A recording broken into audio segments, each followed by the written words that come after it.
Morning! I am Remy Dolera. So, 19 years old po. So, ginagawa ko ito negosyong part-time. Estudyante sa umaga, negosyante sa gabi. So, ngayon po, sabi nila, estudyante, hindi daw kaya. Kasi, busy sa school. So, ito po yung negosyo na AIM Global po. 1-2 hours lang po yung ginagawa. So, marami nang sabi sa akin, Rhea, hindi mo yan kaya. So, sabi ko, kaya ko to kasi maraming paraan. So, dito po ay grabe po. Ang dami-dami ko pong natulungan. At the same time, marami din po akong na-income po sa AIM Global. Ngayon po, bibili po kami ng 6 na package. So, sa Qatar po itong pera. So, bibili na po kami ng 6 na package. So, halika po, bili po tayo ng package. Ayan. So, package 1. Yung sa 1.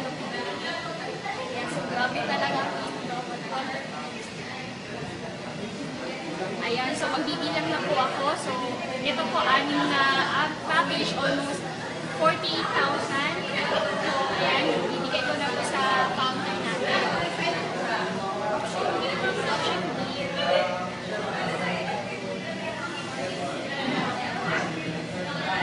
So, grabe talaga ang AIM Global. So, kung ikaw dyan, so, dapat mag-AIM ka na din. Kasi, estudyante ka man, negosyante ka, empleyado ka, pwede mo din gawin. So, ako nga, nagagawa ng estudyante sa mga lalaki dyan. Kayang-kaya nyo yan. Tama? Yan. Power talaga.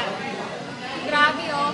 Qatar. So, grabe. Power. Wala ko. Speechless po ako ngayon.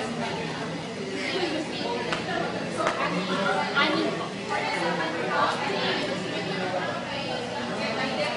And cut.